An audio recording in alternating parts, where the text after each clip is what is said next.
Hello and welcome back to COP28 here in Dubai. My name is Naweed Jabarkil. I'm very happy to be here with you again, wherever you're watching from in the world. Welcome to our viewers and the audience here in Dubai. The penultimate session, the penultimate panel that we bring to you from the Al-Attiyah Foundation booth here in COP28, and this one in association with the Gas Exporting Countries Forum, the GECF, a Doha-based organization. Perhaps unsurprisingly, today's panel is all about natural gas, a key part of the energy mix globally. About a quarter of electricity consumption worldwide generation comes from natural gas. And as we move towards those net zero targets, the types being discussed here in Dubai by many countries around the world, particularly for developing countries, what role will gas play moving forward? How important will it remain in the global energy mix as countries race ahead with those ambitious targets? And joining me to discuss this, we have a great lineup here. Howard Bevan, who many people will know from the Al-Attiyah Foundation, the director of the Al-Attiyah Foundation. We also have Dr. Abubakar from the GECF, and next to him, Dr. Amin from the Gas Exporting Countries Forum. Howard, I'm just going to start with you then. Gas is something that excites you. We've had plenty of conversations about it. Just how important do you envisage that it's going to be moving forward in the world?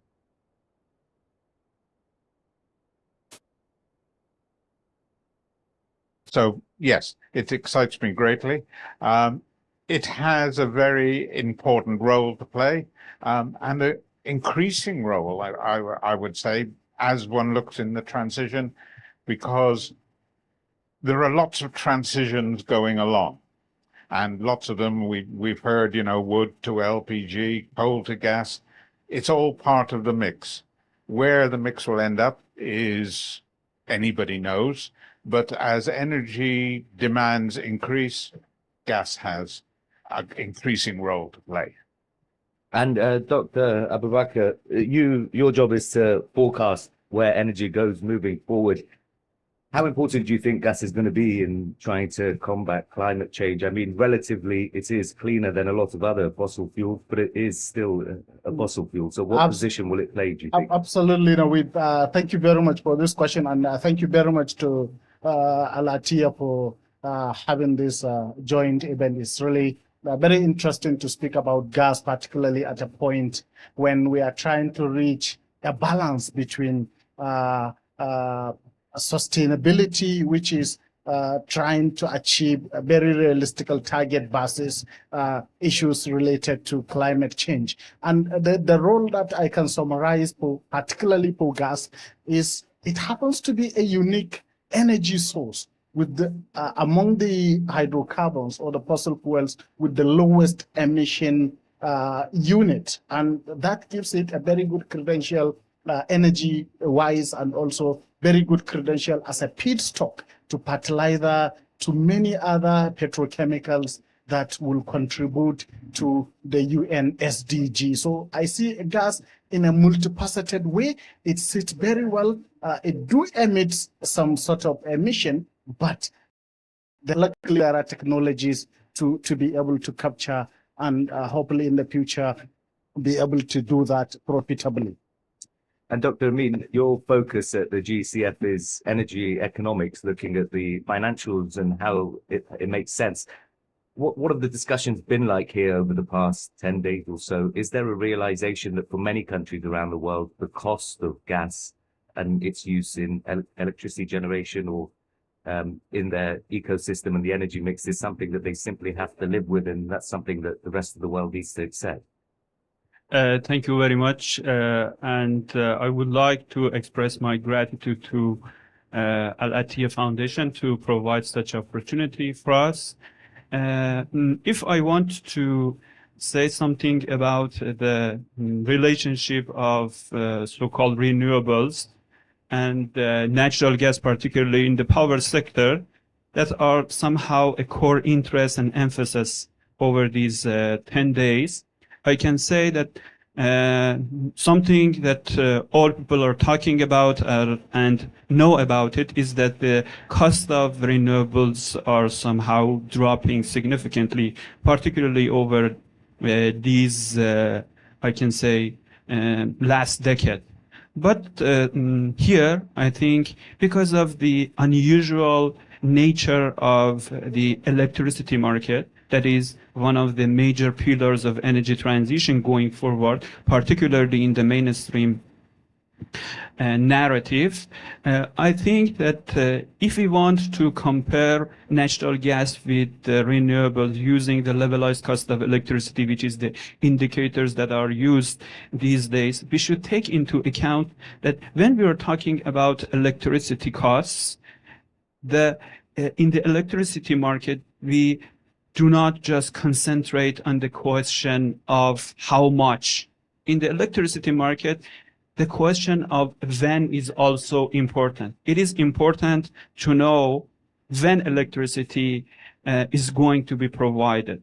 And because of the nature of intermittent, solar and wind, particularly, although they have their own merits that we completely acknowledge, this issue is not taking into account when we are using levelized cost of electricity. And now there are some researchers that they are trying to take into account this value adjusted cost of electricity or full cost of electricity, taking into account these issue of integration and costs that are related to this one.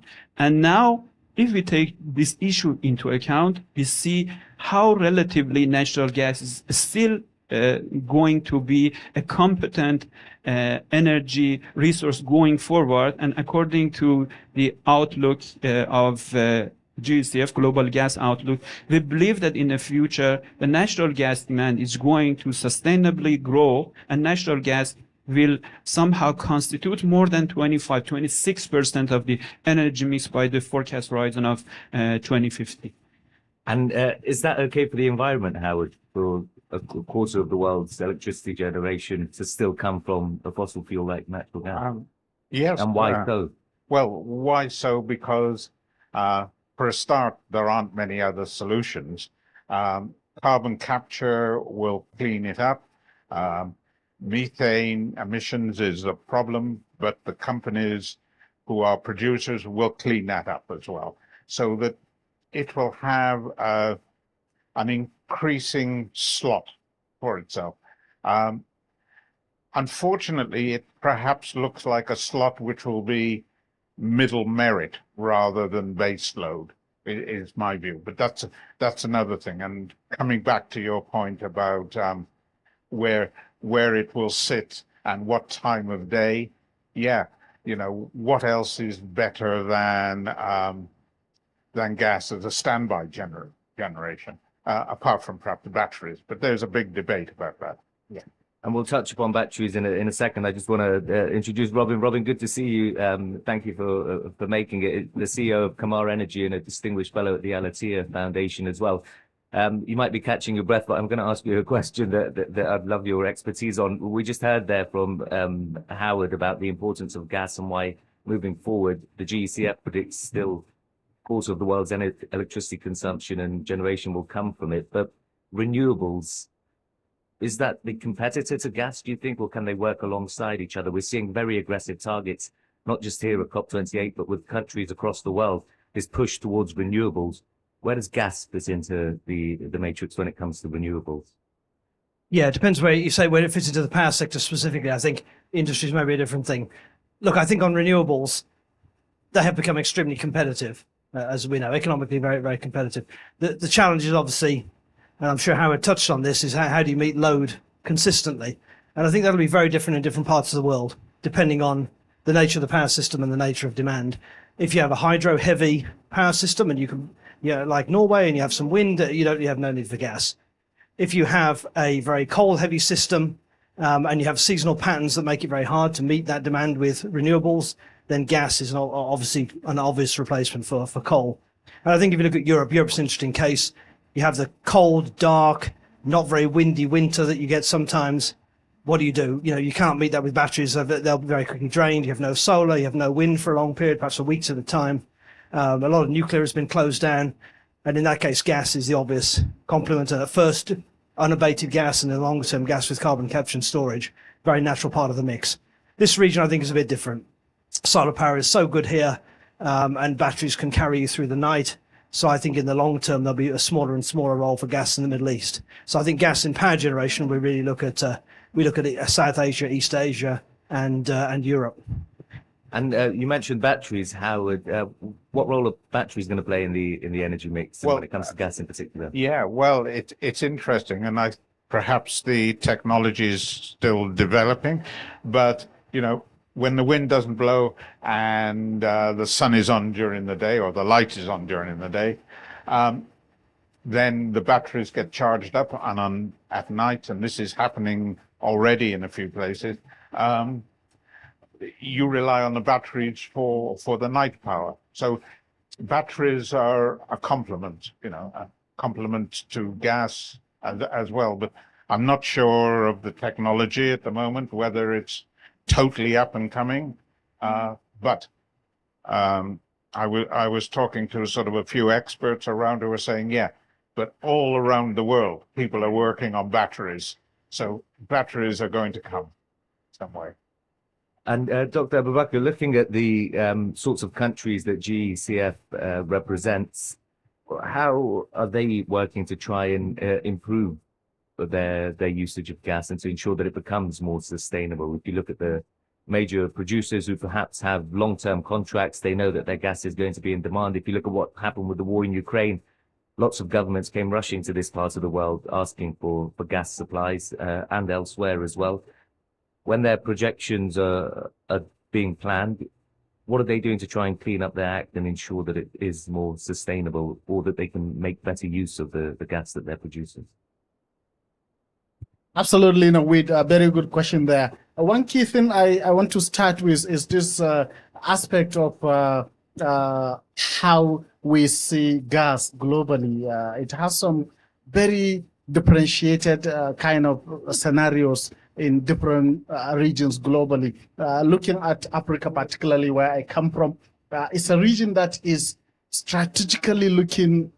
We do have 8 member countries of GECF in that region, the largest among other continents. And what gas means for them is a number of things. Gas means electricity generation. Again, this is a region with huge lack of energy access and energy poverty. So they look at natural gas as some sort of energy source that can leverage their power system and be able to provide low-cost electricity. I do remember still in Nigeria, we still have 6 to 7 hours electricity supply. So when you live in with about 16 hours non-energy supply, it really means a lot to have something from nothing. The second thing is gas is also equally important for them in agriculture, because Africa, remember, now we import more than half of the fertilizer or nitrogen-based fertilizer they consume. So instead of that massive importation, Africa is looking at natural gas to be a key feedstock for their fertilizer production again there. But still, there is that opportunity because of geographical proximity to Asia and Europe. Africa stand at a point where they can continue to remain a key global LNG and natural gas supplier to Asia and Europe.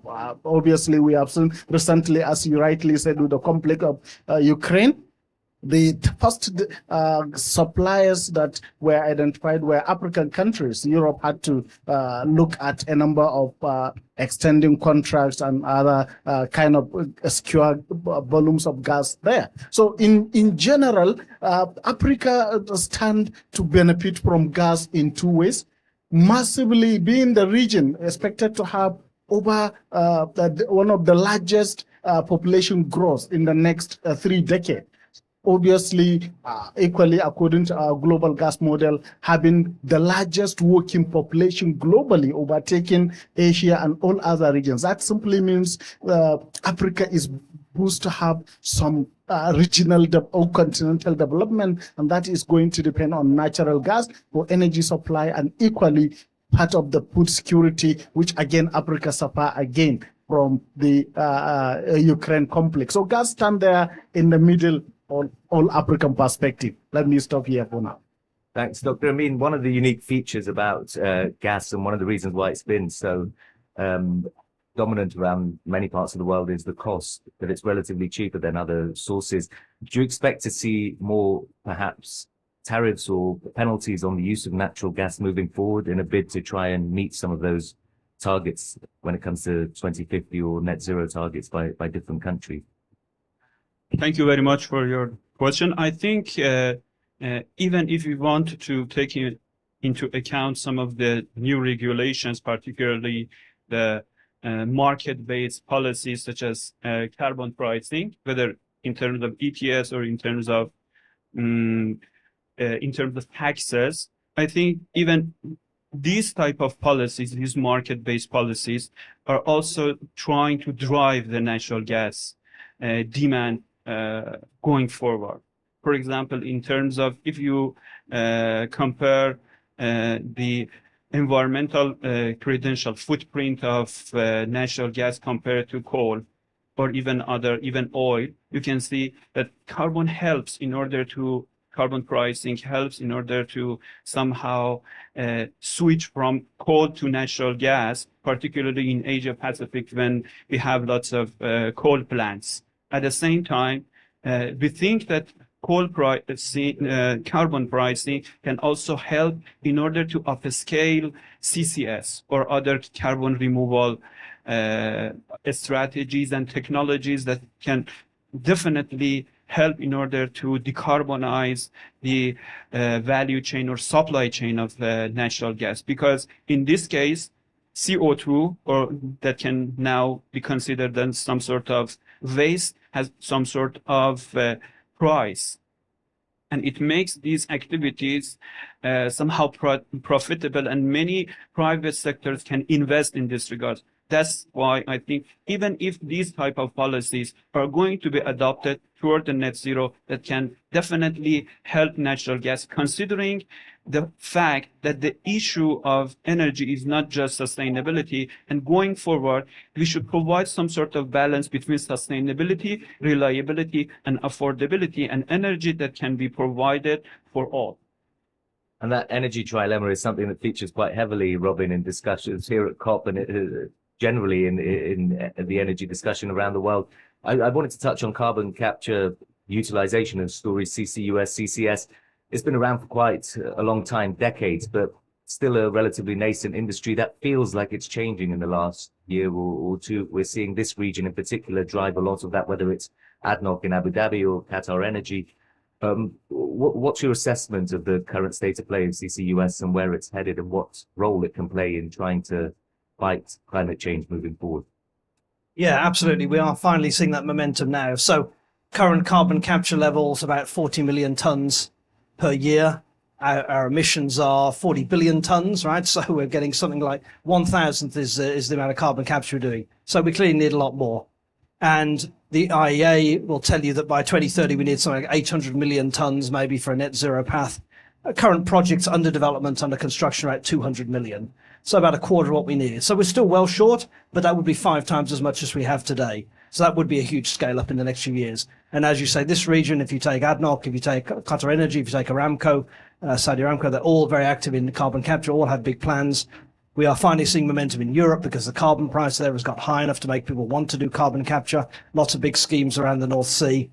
The US has introduced a very generous tax credit, which allows people to do carbon capture. Lots of big projects there. We're seeing activity in Southeast Asia, in Australia. So finally, all of these regions are getting there. I see we had the Chinese CNPC making an announcement a few days ago here at COP that they'd stepped up carbon capture at one of their projects. So getting into China as well.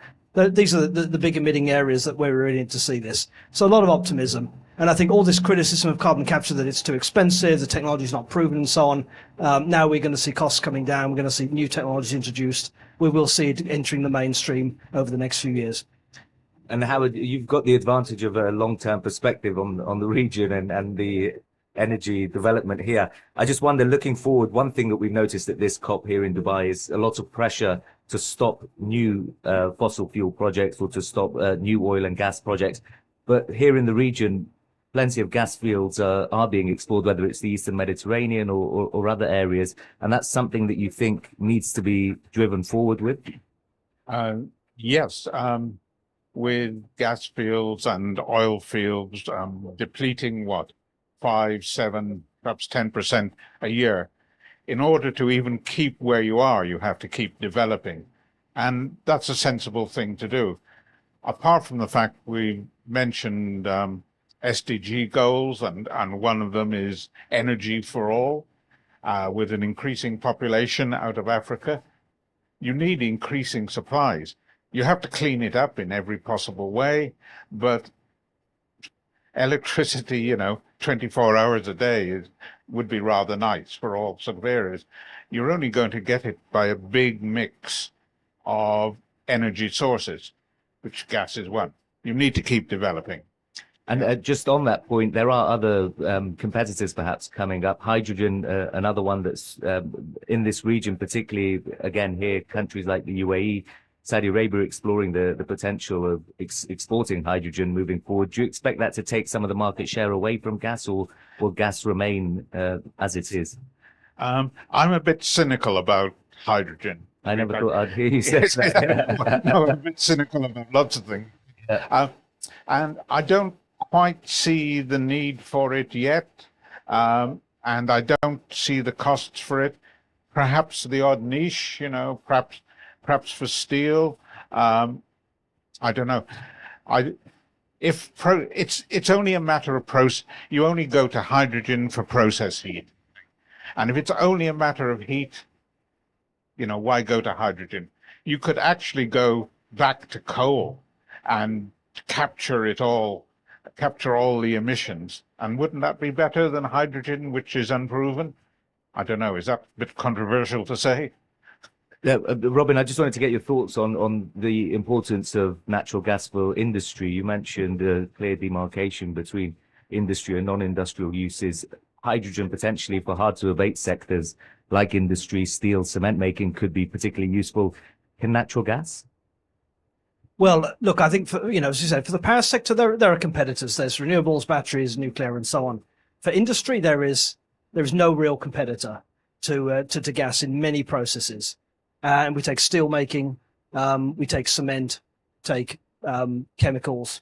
Yes, you can use coal for some of those, Howard says, but then you've got to have carbon capture to make it clean enough. So gas is really the outstanding candidate.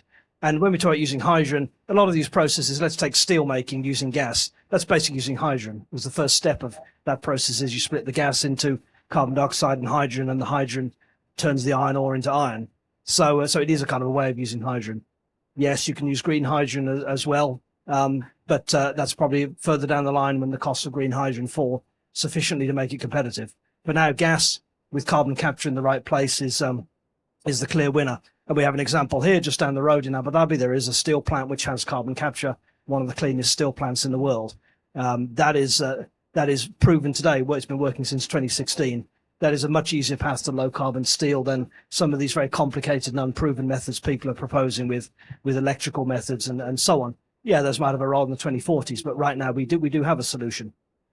And it's not just about upstream, Dr. Abubakar, looking at the wider process and the wider supply chain of gas. What are your members and other gas exporters, major nations around the world, doing to try and ensure whether once it is in the form of LNG and gets onto ships and is moved across the world, that part of the journey is also more sustainable?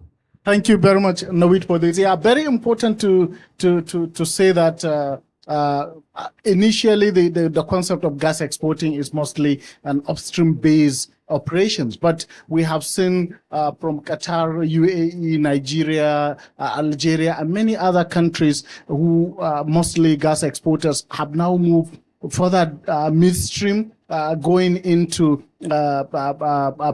gas processing, liquefaction, as well as pipelines that ended up transporting this gas to many destinations. And one key thing we have seen now is the emerging trend in the utilization part. And again, as you rightly said, the CCUS industry we do have here in Riyadh, which is again the first steel making industry globally that has achieved net zero, is a fundamental indicator of what the gas exporters are doing at the downstream end to make sure that the emission along the entire value chain has been captured, and also infrastructural development there to make sure that, that there is synergy between the upstream, midstream, downstream.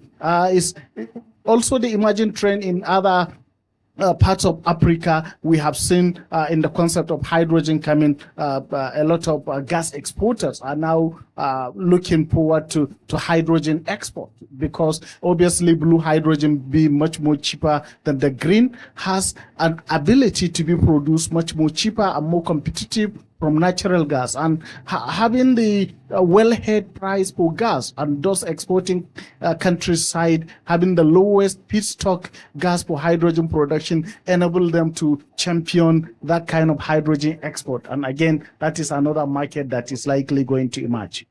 We've got a few minutes left, Dr. Amin. I just wanted to come to you briefly before I finish off with Robin. One thing we've noticed in recent years, or seen at least after the war in Ukraine, has been the commoditization of gas in a sense. You saw gas supplies cut off. You saw companies in different parts of the world race to diversify their supply chain. You saw countries moving around the world forgetting some of their net zero commitments to restart, whether it was gas or coal. In this geopolitical world, which seems fractured, which seems heading in one direction with superpower rivalry, how important do you think gas will become? Is it something that exporters of gas are perhaps looking at as a even more valuable resource? Thank you very much, Navid, for your question. I think one of the trends that we are now observing regarding the strategies of particularly the IOCs and NOCs is the diversity of the strategies that they are trying to develop in front of the energy transition risks that may encounter. Take into account, for example, some of the US major IOCs such as ExxonMobil or Chevron. There you can see that they have mainly concentrated on decarbonization. They have developed new strategies to upscale CCS, not only in order to decarbonize the oil and gas value chain, supply chain, but at the same time doing some sort of merging and acquisition in order to provide some sort of supply for the demand that comes from the hard to abate sectors, particularly, for example, in Gulf of Mexico. But if you, at the same time, look at the strategies of some European companies, for example, BP, Shell, Eni, there you can see that they are trying to move in order to be an energy company. They are trying to diversify their strategies and develop it in order to include, for example, electrification, investing on other sources of energy, particularly the renewables. I think we are in the future, we are going to have some sort of risk coming from this development of new energy transition regulations and at the same time activities. And on top of that, particularly after the last year energy crisis, we have encountered new risks coming from the energy sector as well. And I think if we want to talk about the future of energy transition, something which is completely certain about it is the uncertainty of the pathway of energy transition in the future. That brings me on perfectly to the final question, which I wanted to get your thoughts on, Robin. Almost a week and a half into this COP, a few days left, plenty of negotiations, plenty of money, lots of big pledges, which we've seen in the past. They don't always materialize. Your assessment then of the broader picture, and is the speed of this transition quick enough to reach to limit it to less than 2 degrees Celsius, let alone 1.5? Yeah, let me answer that in two parts. Okay, the progress that's been made so far, I think is good. On the financing side, a lot of money pledged. You know, hopefully it will turn up. No guarantees of that, as you say, from past performance, but at least you can't do much more than actually get the pledges here. That's been achieved. The loss and damage fund and so on. There's been a lot of kind of side activity, the pledge by the 50 oil and gas companies to reach net zero and to work on methane, these kind of things. So a lot of practical issues which are not strictly within the COP process, but this is a venue for that. The idea of tripling renewables, I think we're honestly pretty close to tripling renewables by 2030. A little bit more of a push, we'll get there. So that I think that was already the easy one to get people to agree to. The idea of tripling nuclear by 2050, that was a bit of a surprise. That's good. Hopefully we can get some momentum back in the global nuclear industry. So a lot of positives to take away.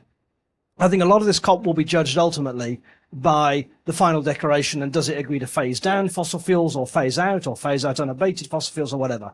To me, that's kind of meaningless. I don't think that India or China is going to leave this meeting and do anything radically different at home because of the wording that was in that text one way or the other. So that text is more a direction of where people think they're going to go than anything that will actually change their behavior. But if we get a text that environmental groups see as weak, then this COP will be judged as a failure, whatever else it achieved, which I think is, would be unfair, would be misleading. But unfortunately, that's how a lot of people outside will look at it. Yeah, and an important point, and I guess it is a process as this continues to move forward. It's the small negotiations and the small steps that lead to the wider goal where the world is hoping to reach. But that's all we've got time for. Thank you very, very much, gentlemen. That's Robin Mills, Distinguished Fellow at the Abdullah bin Hamad Al-Attiyah Foundation. Next to him is Howard Bevan, the Director of Energy at the Foundation. Dr. Abubakar Abbas is the Senior Energy Forecast Analyst at the GECF, the Gas Exporting Countries Forum, and his colleague, Dr. Amin, the Head of Energy Economics. A fascinating discussion, still plenty of expectation and hope that gas is going to continue playing a key part in the energy mix moving forward here. And a reminder from where you're watching, this is the penultimate session, the penultimate panel. Please do join us tomorrow for the final one in conjunction with the Middle East Institute. Thank you for watching. I've been Naweed Jabarkil. Goodbye.